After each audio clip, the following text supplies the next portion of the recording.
A Bíblia é um ótimo livro para encontrar a graça de Deus e se conectar com suas bênçãos. É o único livro sobre o qual todos os outros livros sobre Deus e seus caminhos foram escritos. É um compêndio da caminhada de Deus e trabalho com o homem ao longo da história. Ele é carregado com as fórmulas para a bênção e também com diferentes advertências sobre coisas diferentes. A Bíblia fala do pecado em geral e as consequências dele em Romanos capítulo 6, versículo 23. Porque o salário do pecado é a morte, mas o dom gratuito de Deus é a vida eterna em Cristo Jesus, nosso Senhor. Os padrões de Deus para o pecado em geral nunca mudaram.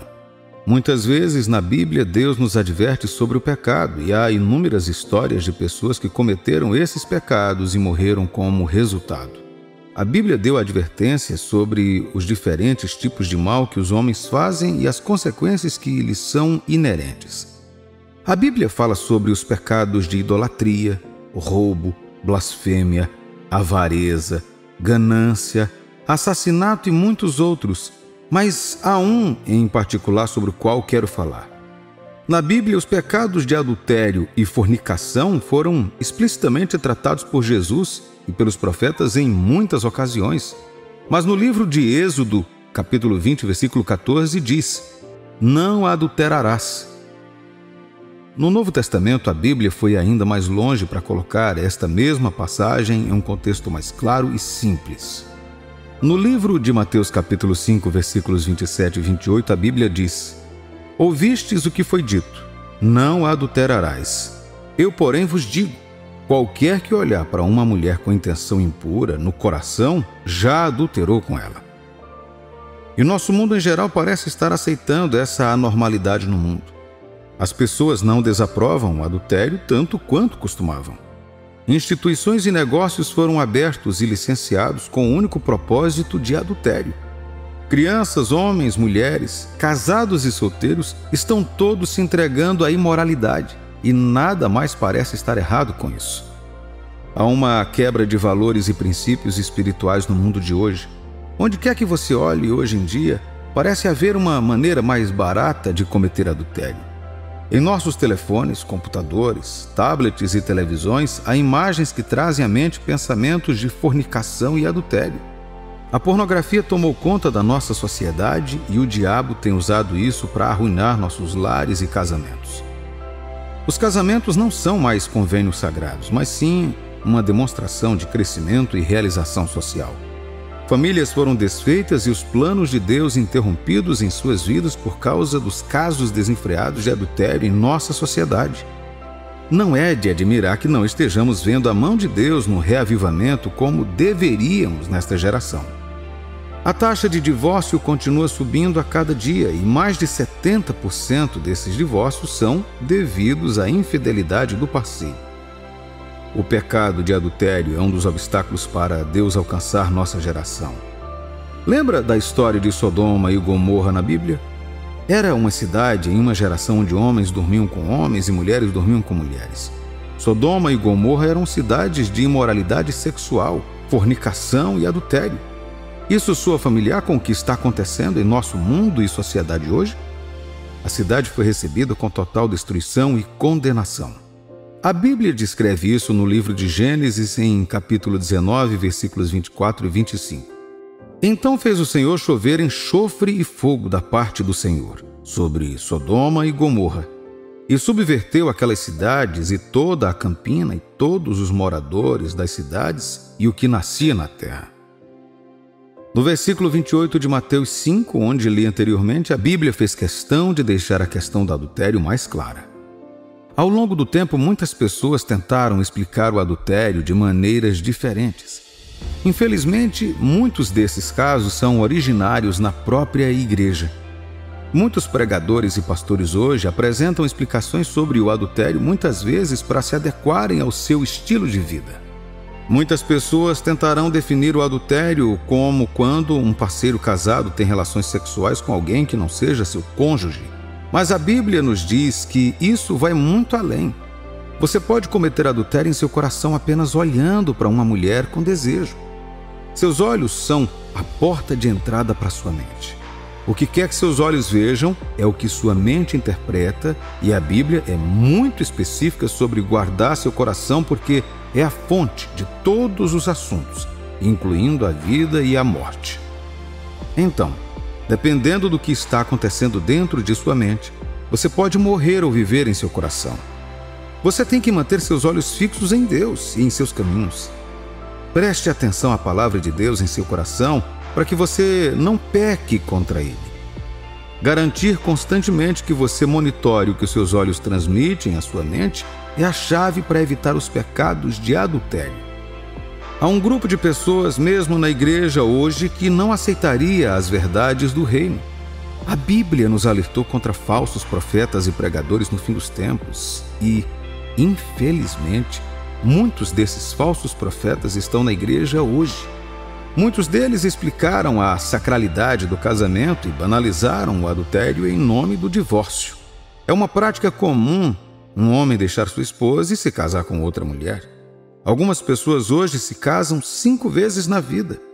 Até mesmo pregadores e pastores explicam isso, dizendo que isso é liberdade de escolha e não uma aliança entre 2 pessoas e Deus. No livro de Mateus 19, versículos 8 e 9, Jesus respondeu: Respondendo-lhes Jesus: Por causa da dureza do vosso coração é que Moisés vos permitiu repudiar vossa mulher. Entretanto, não foi assim desde o princípio. Eu, porém, vos digo: quem repudiar sua mulher, não sendo por causa de relações sexuais ilícitas, e casar com outra, comete adultério. E o que casar com a repudiada, comete adultério. Todos os dias pessoas se divorciam por causa do desejo por outra pessoa enquanto estão casadas com seus parceiros. Pastores deixaram suas esposas e membros casados em suas igrejas, e essas visões e anormalidades se tornaram uma tradição no mundo de hoje. Por causa de seus objetivos egoístas, os líderes da igreja não apenas mudaram essa sagrada ordenança do casamento, mas também a endossaram a unir esses casais no altar de Deus. O mundo está se movendo em uma direção perigosa. O que conhecíamos como padrão de vida quase não existe mais. Em um mundo onde fazer a coisa certa parece tolo e ridículo, mesmo na igreja de Deus, quando você tenta fazer as coisas certas, às vezes os líderes e pastores da igreja tentam desencorajar seu coração e mudar sua percepção desses pecados. Grandes avenidas para se entregar a esse sistema de adultério e fornicação abundam em todos os lugares ao nosso redor. Nós vemos isso mais do que vemos as coisas de Deus projetadas em telas e tabloides. O baixo preço do adultério em nossa geração o torna acessível a quase todos. Como filhos de Deus, o mundo não mudará por nossa causa. Na verdade, a Bíblia nos diz para esperarmos que coisas piores aconteçam. Portanto, em vez de orar contra isso, prepare seu coração para as tentações que virão, porque elas virão. A Bíblia nos fala em uma época em que as mulheres se reuniam e diziam a um homem que queriam se casar com ele e se sentiriam confortáveis como co-esposas. As escolhas da morte e da vida foram colocadas diante de nós. Escolher ir com o mundo ao adultério e matar o seu coração, ou escolha o caminho da pureza sexual e ganhe a vida por meio de Jesus Cristo. Seus pais podem estar se entregando a isso. Amigos e entes queridos podem ter tornado comum o adultério. Afinal, pode até não parecer tão sério assim. Seus pastores, pregadores e líderes da igreja podem ter tentado fazer disso um lugar normal para o adultério em nossa sociedade. Mas ouça-me, o padrão de Deus nunca mudou em nenhuma geração. Há uma consequência para cada ação no reino de Deus e em sua terra. As pressões do mundo para aderir a essa tendência pecaminosa são imensas. Isso não deveria surpreender a igreja de Deus, porque Jesus nos disse que as tentações surgirão e os homens zombarão de nós por não acreditarmos e seguirmos seus caminhos. O mundo pode nos chamar de tolos e tensos. Eles podem nos ofender e nos xingar para nos intimidar a nos unirmos a eles. Mas concentre seu coração em Deus, no padrão de sua palavra. A alma que pecar, essa morrerá. Este é o princípio de Deus. E quando as pressões do mundo estão aumentando, encontre sua força em Deus, porque, como ele disse, ele enviou seu Espírito Santo para fortalecer nossos corações. Aprenda a confrontar suas tentações com a palavra de Deus. É o único mapa para evitar a morte. A morte no espírito pode ser expressa de várias maneiras e ocorre em diferentes áreas de nossas vidas. Cada aspecto de nossas relações com Deus é uma aliança em princípio. Você deve guardar uma ordenança para receber a vida e deve ativar um princípio para receber as bênçãos. Quando você quebra qualquer um deles, ocorre uma morte naquela área, e isso se reflete em outras partes de sua vida. Então, como Josué e seu povo, hoje a escolha está diante de você. Escolha a pureza em Deus e receba a vida, ou escolha os caminhos da imoralidade sexual, fornicação e adultério e receba a morte. Encorajo você a escolher a vida hoje. Escolher a Deus hoje e escolher a pureza sexual hoje. Pois se o Senhor vê iniquidade em nossos corações, suas mãos são impedidas de se aproximar para nos ajudar ou abençoar. Ele já nos deu seu padrão de qualificação para ser um anfitrião com sua presença. É um coração limpo e um ambiente propício para ele operar. Ele é um Deus de luz e a iniquidade não tem lugar nele. Lembre-se de Jesus, o Filho de Deus, na cruz do Calvário. A Bíblia diz que quando ele tomou sobre si a iniquidade do mundo, a face de Deus se desviou de Jesus e naquele momento sua natureza humana se apoderou dele. E a Bíblia o registra perguntando por que Deus desviou o rosto dele e logo depois disso ele morreu. Da mesma forma, quando você carrega iniquidade em seu coração, Deus se afasta e você fica exposto a todo perigo de morte. Mas, mais uma vez, imploro a você, escolha a vida hoje. Escolha a Deus e escolha a pureza, pois quem quebrar a cerca certamente será mordido pela serpente. E esse é o padrão de Deus. Deus é a cerca ao seu redor. Se você quebrar essa cerca, as serpentes que o atacarão.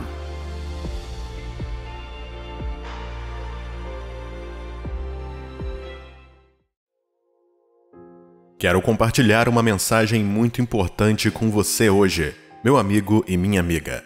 Esta mensagem é sobre um tipo especial de relacionamento em sua vida.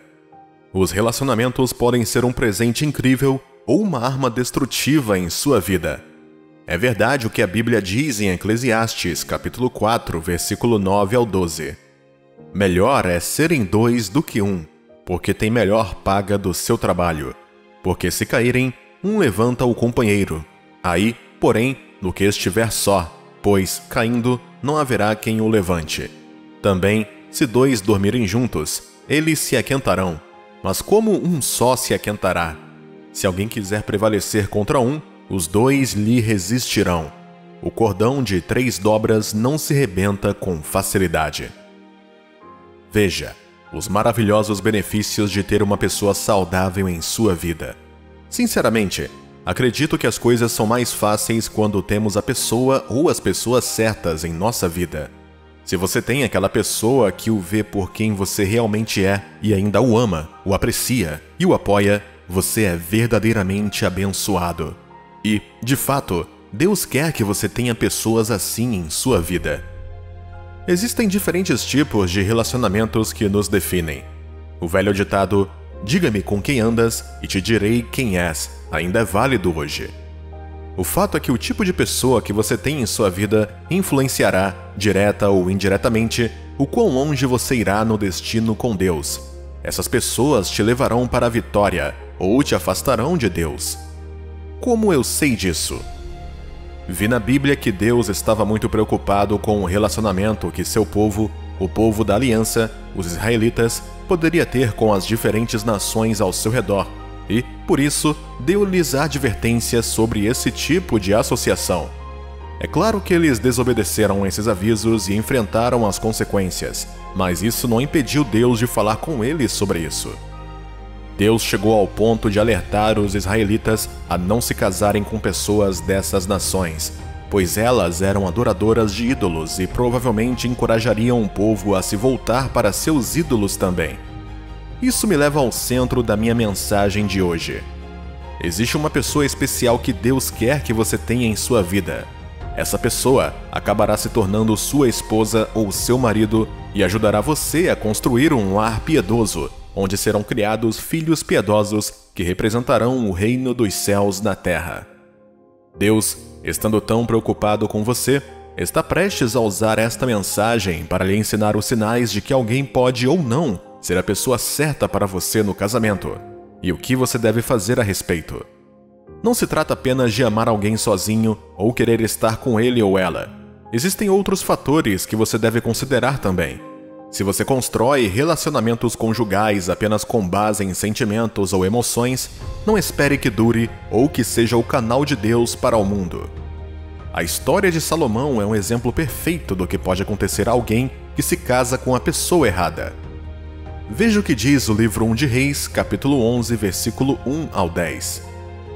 Ora, além da filha de Faraó, amou Salomão muitas mulheres estrangeiras, moabitas, amonitas, edomitas, sidônias e etéias, mulheres das nações de que havia o Senhor dito aos filhos de Israel: não casei com elas, nem casem elas convosco, pois vos perverteriam o coração para seguirdes os seus deuses. A esta se apegou Salomão pelo amor. Tinha 700 mulheres, princesas e 300 concubinas, e suas mulheres lhe perverteram o coração. Sendo já velho, suas mulheres lhe perverteram o coração para seguir outros deuses, e o seu coração não era de todo fiel para com o Senhor, seu Deus, como fora o de Davi, seu pai.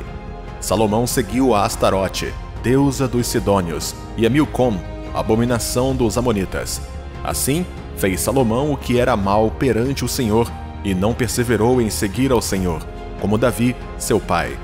Nesse tempo, edificou Salomão um santuário a Quemos, abominação de Moabe, sobre o monte fronteiro a Jerusalém, e a Moloque, abominação dos filhos de Amon.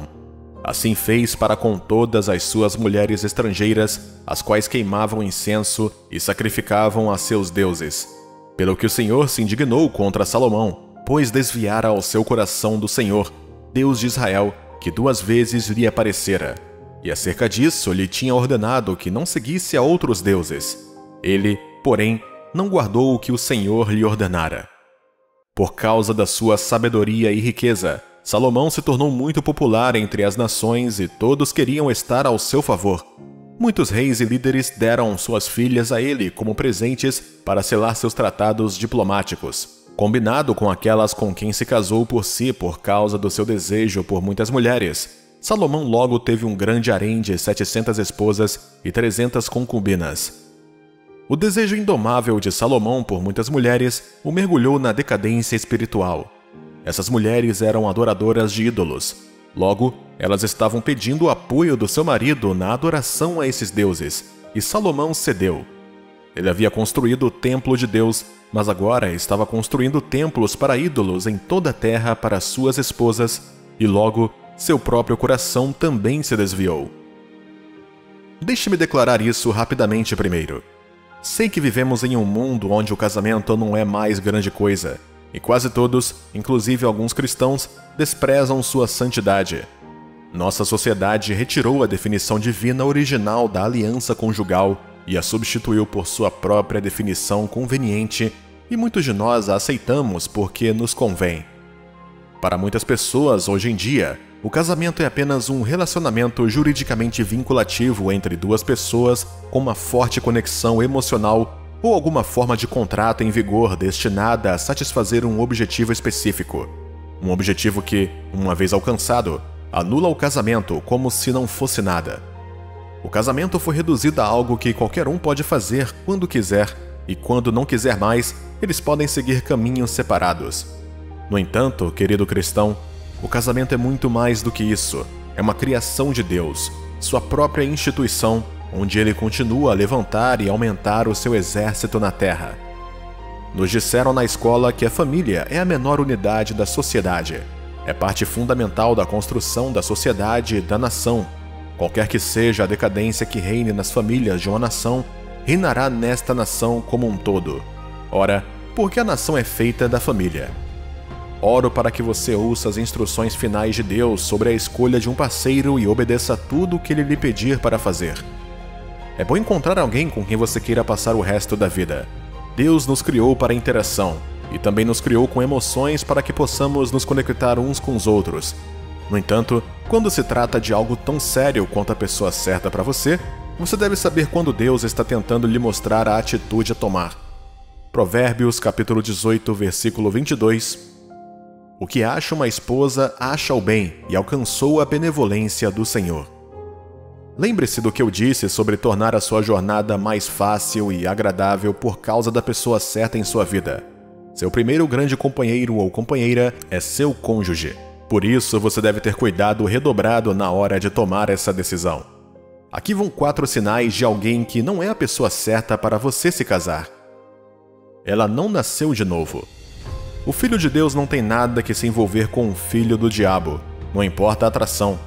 Você nunca deve esquecer que você é luz, um filho da luz, e essas pessoas são trevas, sob domínio de Satanás, até que sejam salvos.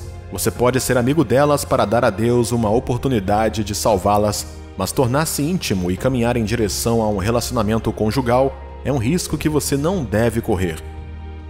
No livro 2 de Coríntios, capítulo 6, versículo 14 ao 16, diz: Não vos ponhais em julgo desigual com os incrédulos, porquanto que sociedade pode haver entre a justiça e a iniquidade? Ou que comunhão da luz com as trevas? Que harmonia entre Cristo e o maligno? Ou que união do crente com o incrédulo? Que ligação há entre o santuário de Deus e os ídolos? Porque nós somos santuários do Deus vivente. Como ele próprio disse: Habitarei e andarei entre eles, serei o seu Deus, e eles serão o meu povo. Muitos cristãos foram gravemente feridos, enquanto alguns não sobreviveram a erro neste tipo de decisão. Essa deve ser uma das primeiras coisas a se observar em alguém que você pretende permitir que entre em seu espaço pessoal. Essa pessoa é salva. Ela acredita em Jesus Cristo. Ela entregou seu coração a Jesus como Filho de Deus. Que sistemas de crenças vocês compartilham em comum? Qual é a probabilidade de amanhã essa pessoa se voltar contra você porque nunca foi realmente salva? Por serem salvas, não quero dizer que elas são capazes de citar toda a Bíblia de capa a capa. Isso pode ser ótimo, mas não é o parâmetro principal. Elas são salvas o suficiente para exaltar a Cristo em suas vidas acima de si mesmos, de seus desejos e acima de qualquer outra pessoa? Se você puder responder essa pergunta, então passaram no teste. Mas se não, reconsidere o relacionamento com essas pessoas. Não se esqueça de Salomão e suas esposas. Elas não estão interessadas nas coisas de Deus e não encorajam a se tornar quem Deus quer que você seja. Este é outro grande sinal a ser observado como filho de Deus que honestamente ama e deseja seguir a Deus até o fim. E com isso quero dizer um cristão sério. Você deve verificar o interesse delas nas coisas que lhe interessam, que é o reino de Deus e sua justiça. Colossenses capítulo 3, versículo 1 ao 2. Portanto, se fostes ressuscitados juntamente com Cristo, buscai as coisas lá do alto, onde Cristo vive, assentado à direita de Deus. Pensai nas coisas lá do alto, não nas que são daqui da terra. Essa pessoa tem os olhos no céu? Como ela responde quando você fala sobre a Bíblia, vai à igreja, compartilha sua fé, obedece a mandamentos específicos que vão contra a cultura popular e assim por diante?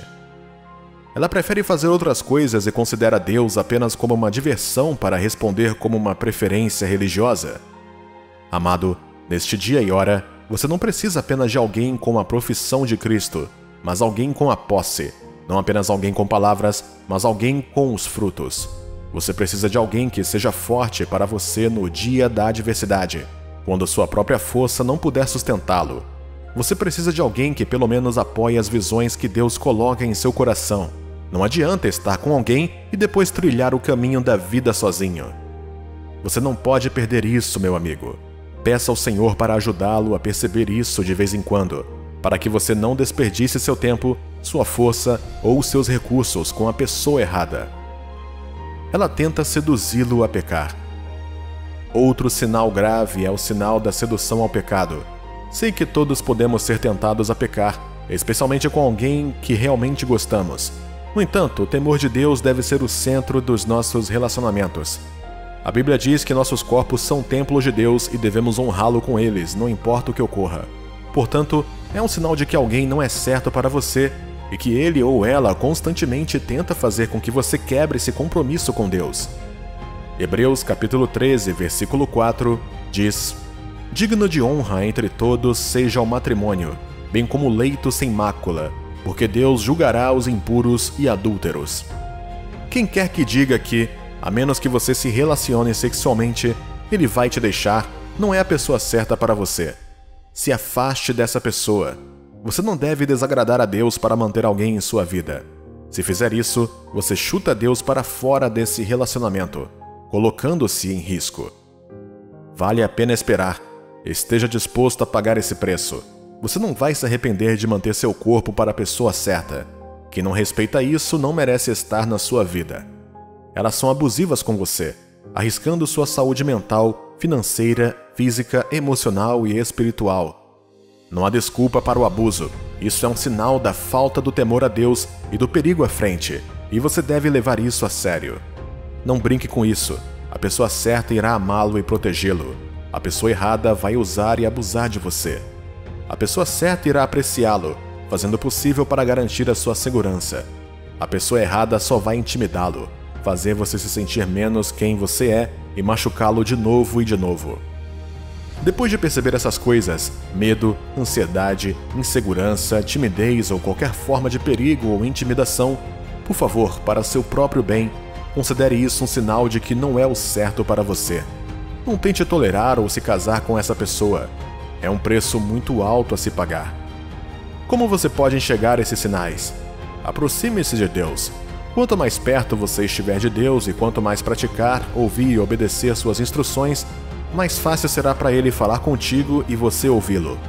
Sua segurança, realização e paz estão em sua obediência às instruções de Deus. Eu oro para que você seja contado entre aqueles que acertaram isso, em nome de Jesus. Amém.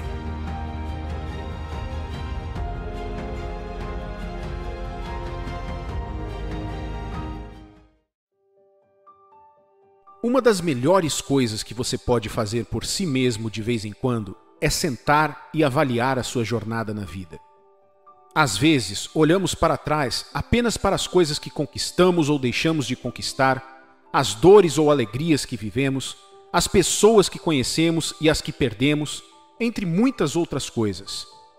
Mas há uma área que parece negligenciada com muita frequência: a saúde de nosso relacionamento com o Espírito Santo, e como isso, em si, molda os resultados de nossa vida.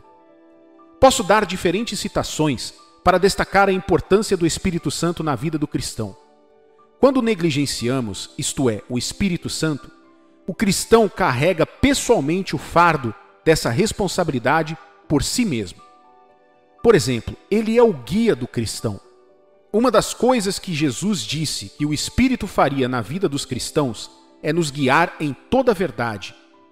João, capítulo 16, versículo 13 diz: Quando vier, porém, o Espírito da verdade, ele vos guiará a toda a verdade, porque não falará por si mesmo, mas dirá tudo o que tiver ouvido e vos anunciará as coisas que hão de vir. Você consegue se imaginar dirigindo em um novo ambiente sem alguém para guiá-lo ou um GPS para lhe dizer onde você está e para onde está indo? O resultado é que você vai se perder. Você lutará mais, gastará mais tempo e dinheiro do que gastaria se tivesse alguém para guiá-lo, um GPS, ou se conhecesse o terreno. O cristão nunca deve imaginar a vida por conta própria sem a ajuda do Espírito Santo. Você não concorda? Você não deve viver a vida sozinho. Você não deve lutar da maneira que tem feito até agora. Você não deve viver como se não tivesse ninguém, quando seu pai é o monarca de todo o universo. Deus prometeu ajudá-lo. Isaías capítulo 41, versículo 13 diz: Porque eu, o Senhor teu Deus, te tomo pela tua mão direita e te digo: não temas, que eu te ajudo. Por que você precisa da ajuda de Deus? Você precisa da ajuda de Deus porque não pode viver sozinho por muito tempo. Você vai se desgastar com o tempo se tentar. Jesus deixou isso claro para seus discípulos quando disse: sem mim nada podeis fazer. Precisamos dele tanto quanto do ar que respiramos. Precisamos da ajuda de Deus da mesma forma que um galho precisa da árvore para sobreviver. Sem conexão com Deus por meio de seu Espírito, você e eu simplesmente morreremos como um galho quebrado. Tantos sofrimentos em sua vida teriam durado pouco se você tivesse deixado o Espírito Santo ajudá-lo. Deus prometeu ajudá-lo. Não importa com o que você esteja lidando agora, Deus providenciou a ajuda para você. A questão é, você está aproveitando essa ajuda? João capítulo 14, versículos 16 a 18 diz: E eu rogarei ao Pai, e ele vos dará outro Consolador, a fim de que esteja para sempre convosco, o Espírito da verdade, que o mundo não pode receber, porque não o vê, nem o conhece. Vós os conheceis, porque ele habita convosco e estará em vós. Não vos deixarei órfãos, voltarei para vós outros. Veja, o mundo não pode ter ou tirar proveito da obra do Espírito Santo da mesma maneira que o cristão pode, pois eles não podem se conectar com ele. Para eles, Deus não é real, mas para o verdadeiro Filho de Deus, ele é. Ele é Deus vivendo em você, confortando, nutrindo, treinando, inspirando, fortalecendo, dirigindo e purificando você por dentro. Ele é Jesus Cristo em você, guiando-o até a linha de chegada. O Espírito Santo é a fonte do caráter da nova criatura em Cristo. Isso significa que qualquer transformação que você perceba em sua vida ou na vida de qualquer pessoa em Cristo Jesus é resultado da operação interior do Espírito Santo dentro dela. Quando o apóstolo Paulo estava dizendo que ele poderia fazer todas as coisas por meio de Cristo, que o fortalecia, do que ele estava falando? Como Jesus Cristo o estava fortalecendo? Ele estava trabalhando nos homens por meio de seu Espírito residindo neles. Então, enquanto ele viveu dentro de nós, estávamos conectados a Jesus e podemos receber tudo dele. Você precisa da ajuda do Espírito Santo para sobreviver à vida e sair vitorioso no final. Pare de lutar e deixe o Espírito Santo ajudá-lo. Com o que você está lutando em sua vida agora? Você está indo de uma decisão fracassada após a outra, sem saber o que fazer? Você tem mantido constantemente um rosto feliz por causa das pessoas, mesmo passando por uma vida de depressão? Você está sendo sobrecarregado por responsabilidades familiares ou crises em sua vida e desmoronando pouco a pouco, sem ter para onde ir? A Bíblia nos diz que nos últimos dias as trevas cobrirão a terra. Isaías capítulo 60, versículo 2 diz: Porque eis que as trevas cobrem a terra, e a escuridão os povos, mas sobre ti aparece resplendente o Senhor, e a sua glória se vê sobre ti. Hoje podemos ver essa escuridão mais do que nunca. Está em toda a mídia, é tudo sobre muitos casamentos, está em muitos governos e economias, está em muitos indivíduos e famílias. A escuridão neste contexto é qualquer coisa contrária à luz e contrária a Deus. Portanto, quando a Bíblia diz que cobrirá a terra, está nos dizendo que veremos muitas manifestações em diferentes formas. Todos os suicídios, vícios, divórcios, infidelidades, influências negativas de más companhias, problemas de raiva, tumultos e muito mais nas estatísticas de hoje, podem ser atribuídos à tristeza e à depressão que oprimem indivíduos e famílias. Você pode estar ouvindo minha voz agora e lutando por sua vida sem que ninguém saiba disso. Você pode estar ouvindo minha voz enquanto contempla a melhor maneira de acabar com sua miséria tirando sua própria vida. Alguém pode estar planejando uma reunião social com amigos, encontros e serviços comunitários enquanto luta para respirar emocionalmente. Outra pessoa pode não ter nenhum desses problemas, mas ela só quer ser aceita do jeito que é, do jeito que Deus a fez, não do jeito que a sociedade quer que seja. Olhe à sua volta.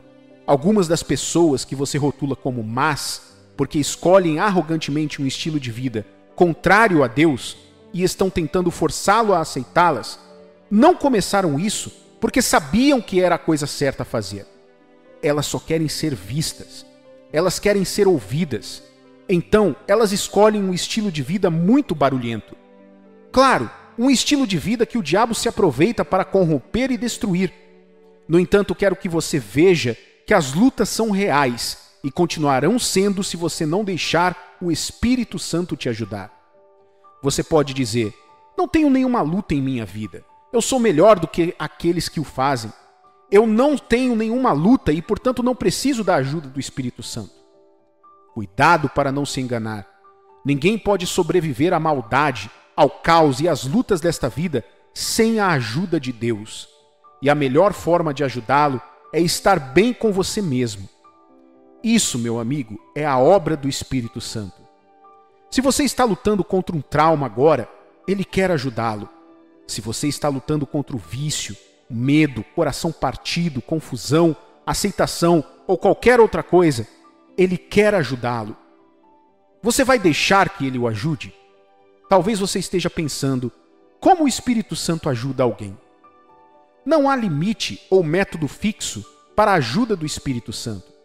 Estarei mentindo para você ao dizer que conheço todas as maneiras pelas quais o Espírito Santo pode ajudá-lo. Mas veja, a maneira como ele me ajuda pode diferir de como ele ajuda você. No final, não é como ele faz, mas o que ele faz que importa. Sua pergunta, portanto, não deveria ser como o Espírito Santo pode me ajudar, mas em vez disso, como posso permitir que ele me ajude? Quando fazemos a pergunta errada, não devemos esperar as respostas certas. Se você precisa das respostas certas, deve começar a fazer as perguntas certas. Como você pode deixar o Espírito Santo ajudá-lo? Você deve perceber que dar espaço ao Espírito Santo é dar à divindade um curso livre para assumir a sua situação. Creia que Ele está com você, está disposto a ajudar e tem a capacidade de fazê-lo. Qualquer luta que você queira dar a Deus deve ser apresentada a Ele pela fé. A Bíblia diz que o justo vive pela sua fé. Fé não em coisas, pessoas, lugares ou status, mas em Deus. Você tem que crer que o Espírito de Deus, o próprio Deus, está dentro de você como Ele prometeu. Está interessado em suas lutas e pode acabar com elas. Eu me lembro de falar sobre uma senhora que não conhecia Deus e estava interessada na segurança de sua produção agrícola.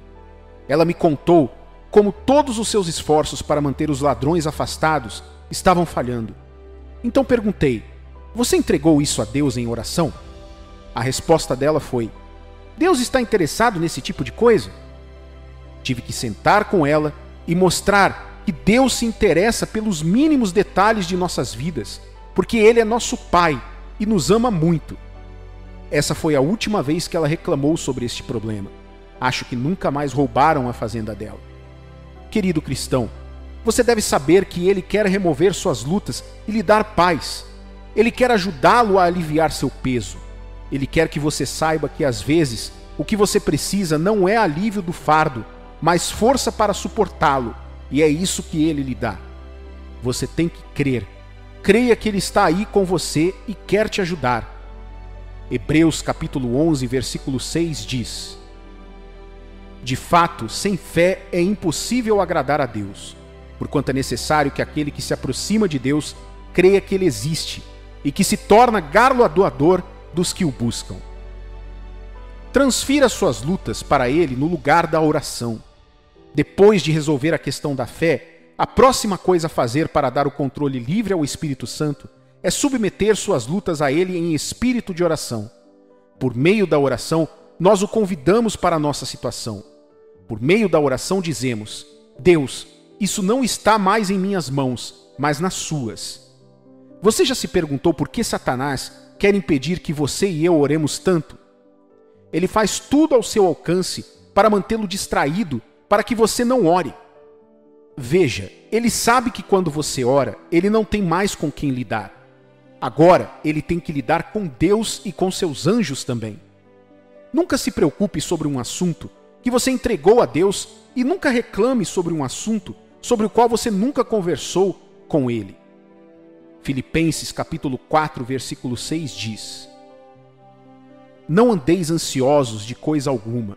Em tudo, porém, sejam conhecidas diante de Deus as vossas petições, pela oração e pela súplica, com ações de graça. Aprenda a arte de esperar em Deus. Depois de crer e se submeter a Ele em orações sobre sua luta, o próximo passo é aprender a esperar nele. Uma das coisas mais difíceis de fazer é esperar em Deus. Podemos mais facilmente esperar por uma vaga para estacionar nossos carros, uma planta crescer e um bebê nascer, do que esperar em Deus. Porém, esperar é prova de fé em Deus. Não só isso, com o Espírito Santo, quando esperamos nele, nos abrimos para sermos guiados ou conduzidos na direção certa. Você pode fazer um jejum de comida ou entretenimento ou qualquer forma de distração. Isso ajuda a enfraquecer seus sentidos físicos e a fortalecer sua conexão espiritual com o Espírito de Deus. O jejum ajuda você a ouvir ou receber do Espírito Santo mais rapidamente. O jejum também ajuda você a obter clareza na vontade de Deus, recebendo tanto o senso de direção quanto a força para obedecer quando as instruções vêm de cima. Muitas vezes confiamos mais em um terapeuta do que no Espírito Santo. No entanto, se você e eu pudermos começar a dar a Ele tanto tempo em oração e na palavra, jejuando, meditando, não permitindo que nossas emoções nos conduzam, teremos menos erros e mais testemunhos. Jó capítulo 14, versículo 14 diz: morrendo o homem, porventura tornará a viver? Todos os dias da minha luta esperaria até que eu fosse substituído. Por último, substitua suas preocupações por louvores. Esta é uma das maneiras mais subestimadas de permitir que o Espírito Santo o ajude. A história de Paulo e Silas na prisão e dos israelitas contra os 3 reinos que se levantaram contra eles é a prova de que quando você resolve louvar a Deus em meio às suas lutas, você automaticamente o introduz na situação e você se levanta acima delas. Já vi pessoas saírem de condições desfavoráveis e situações impossíveis com o poder do louvor. Membros de uma família tiraram seu irmão doente do leito enquanto louvavam a Deus por seu corpo fraco. Pessoas tiveram suas contas pagas depois de se trancarem a sós com Deus, só louvando a Ele. O louvor é terapêutico. Ele tem um jeito de encher seu coração de alegria e paz na confiança, sabendo que Deus está no controle. Você sabe por que isso funciona em vez de murmurar e reclamar? Porque quando você louva, você anuncia a grandeza de Deus de suas obras. Ao declarar a grandeza daquele que está dentro de você, a alegria dele encherá seu coração e começará a trazer força. Ele tira sua atenção do problema e a coloca sobre si mesmo. E você sabe, quando Deus assume o seu problema, as mudanças acontecem. Ele pode tocar o coração de qualquer pessoa por sua causa. O Espírito de Deus pode alcançar qualquer pessoa e mudar qualquer situação a seu favor. Agora, o que você tem que fazer? Entregue sua vida a Ele. Você já lutou o suficiente. É hora de permitir que o Espírito de Deus lhe mostre a próxima coisa a fazer ao dar um passo para trás e vê-lo mudar as coisas para o seu bem.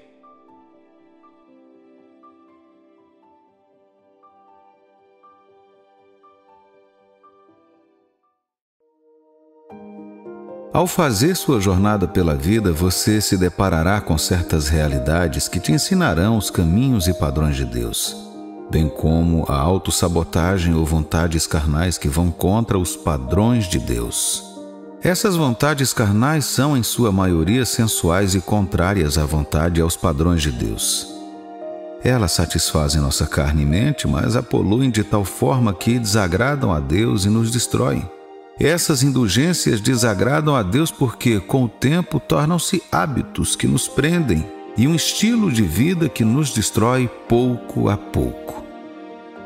O problema desses hábitos, principalmente os impuros, é que eles escravizam você, te mergulhando em um mundo de completa escuridão, difícil de se libertar, e onde você luta contra a culpa e as depressões, ficando estagnado por muito tempo.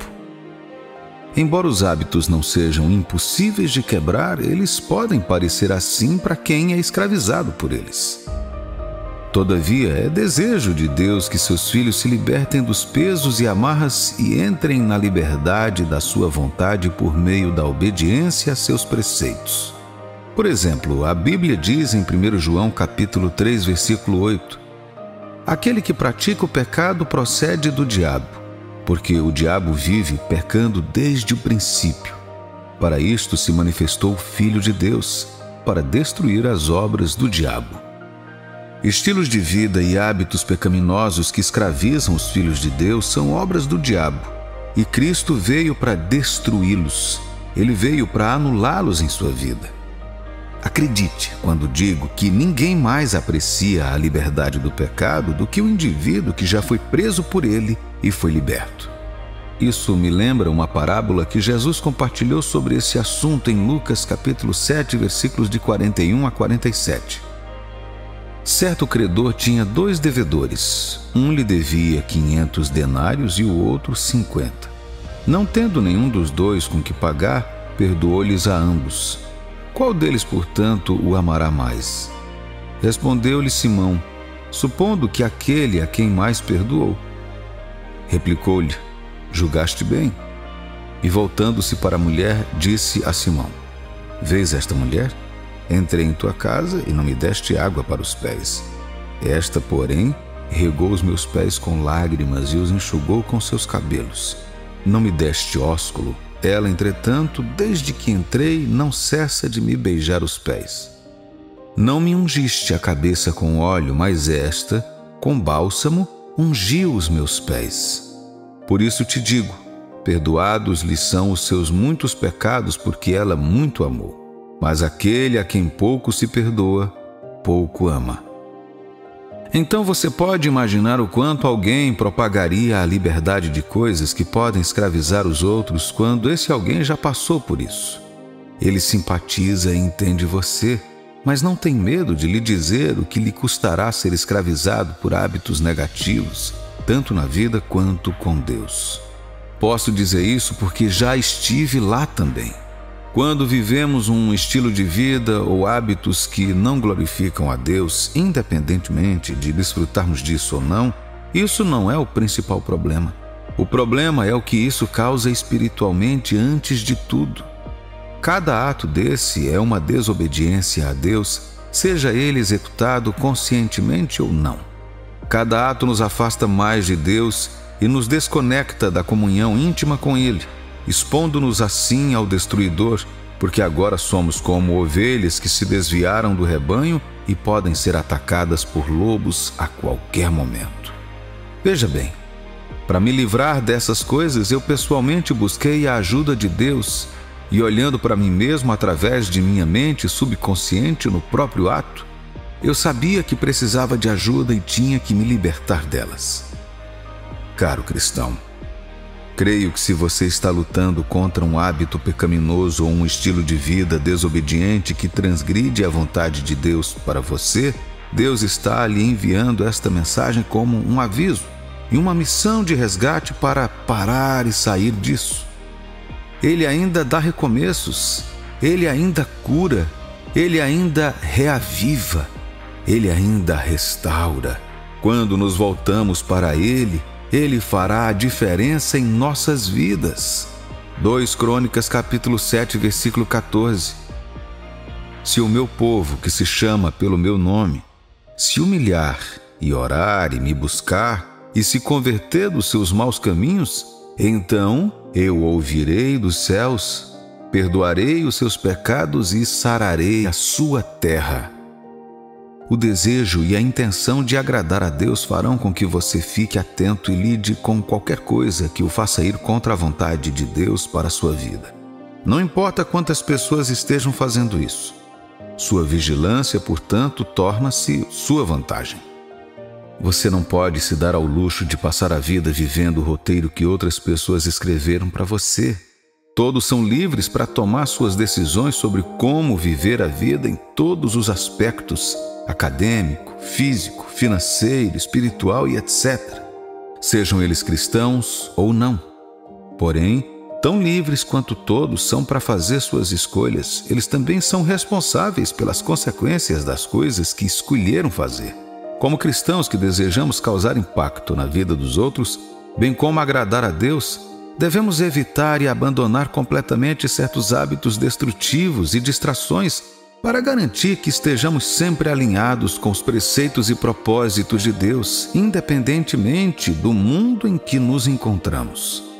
Romanos capítulo 6, versículos 11 a 13. Assim também vós considerai-vos mortos para o pecado, mas vivos para Deus em Cristo Jesus. Não reine, portanto, o pecado em vosso corpo mortal, de maneira que obedeçais às suas paixões, nem ofereçais cada um os membros do seu corpo ao pecado, como instrumentos da iniquidade. Mas oferecei-vos a Deus como ressurretos dentre os mortos, e os vossos membros a Deus como instrumentos de justiça. Assim como diz a Escritura, não podemos nos dar ao luxo de viver do jeito que queremos. Fomos comprados por um preço. Embora tenhamos o poder de tomar nossas próprias decisões e escolhas, também somos responsáveis perante Deus, que nos salvou por meio do sacrifício de seu Filho, Jesus Cristo. E nossa vida e eternidade serão grandemente influenciadas pelas escolhas que fizemos aqui. Ou seja, justiça para a vida eterna ou injustiça para a morte eterna no inferno. Com isso em mente, entendemos a necessidade de acabar com as distrações e hábitos que irão destruir nossa conexão para viver uma vida agradável a Deus ou viver de acordo com os padrões de Deus. Observe que as distrações não servem apenas para levar sua mente de uma coisa para outra. Elas querem desconectá-lo de Deus e impedi-lo de cumprir seu propósito divino na terra. Satanás sabe algo sobre a glória de Deus sobre nossas vidas e, para nos impedir de brilhar na luz de Deus, ele traz distrações para nos desviar de olhar para o plano divino de Deus para nossas vidas ou de viver de acordo com ele. O propósito do inimigo é nos ver na sujeira, sendo que Deus quer que brilhemos. Devemos cumprir nossas devidas diligências, diminuindo as atividades barulhentas do mundo por meio de um relacionamento constante com o Senhor e sua palavra, para permitir que a luz de Deus brilhe através de nós. A Bíblia diz em João capítulo 10, versículo 10: O ladrão vem somente para roubar, matar e destruir. Eu vim para que tenham vida e a tenham em abundância. Este é o pensamento de Deus em relação a nós, enquanto nos elevamos de maneira humilde e total aos seus padrões e aprendemos a silenciar a voz que luta contra Ele em nossas vidas.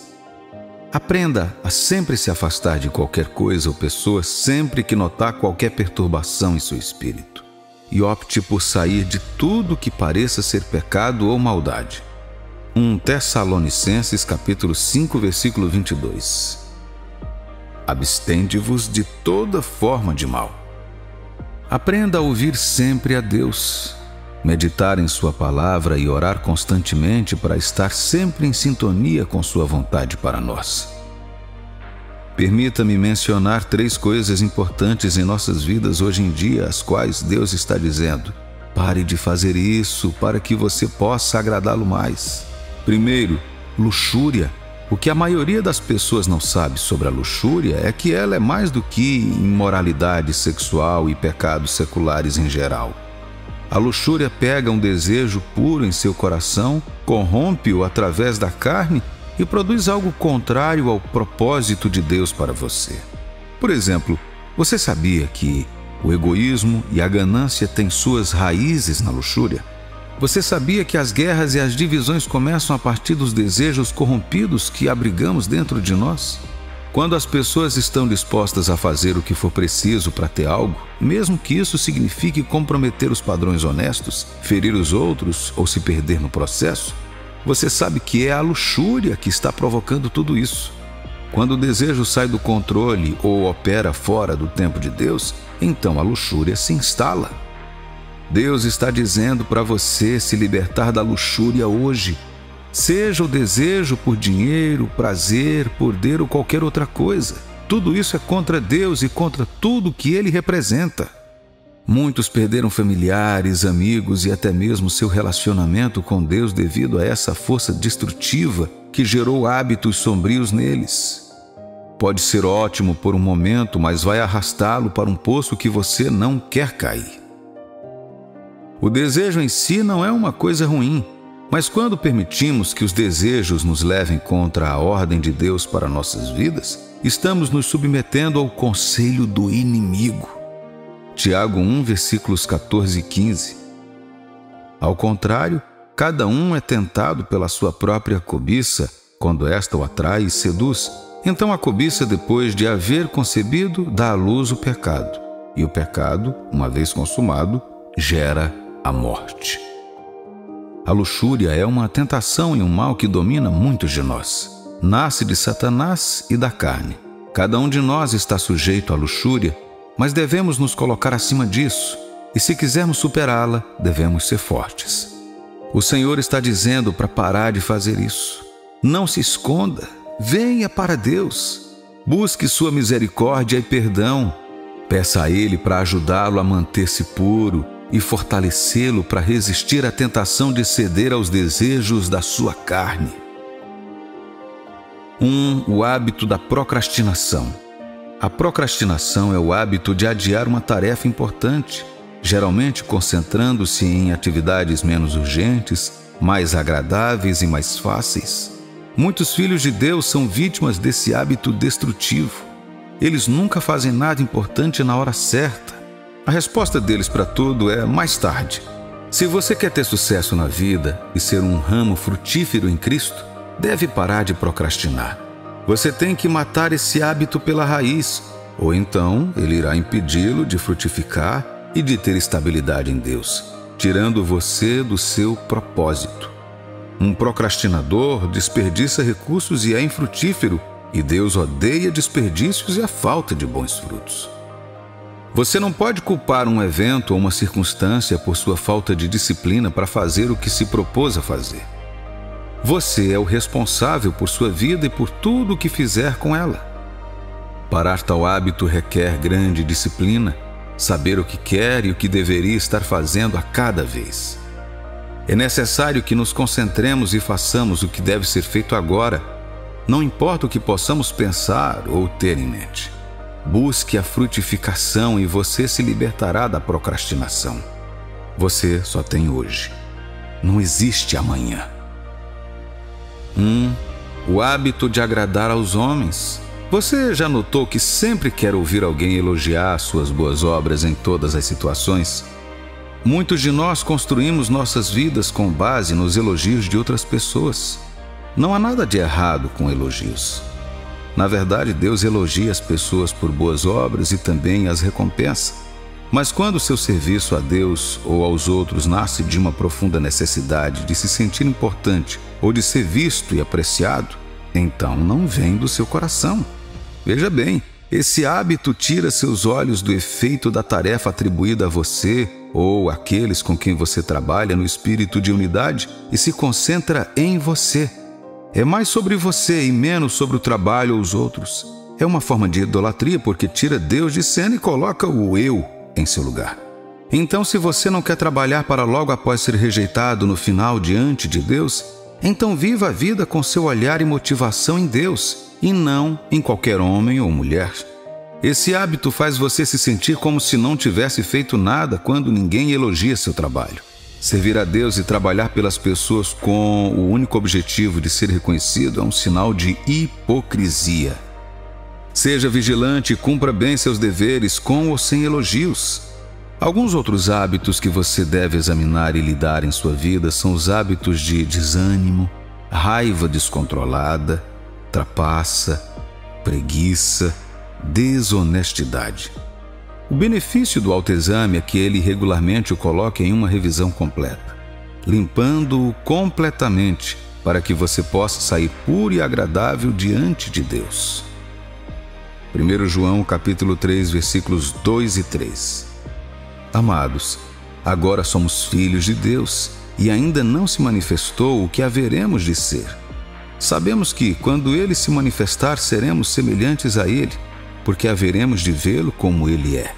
E a si mesmo se purifica todo aquele que nele tem esta esperança, assim como Ele é puro.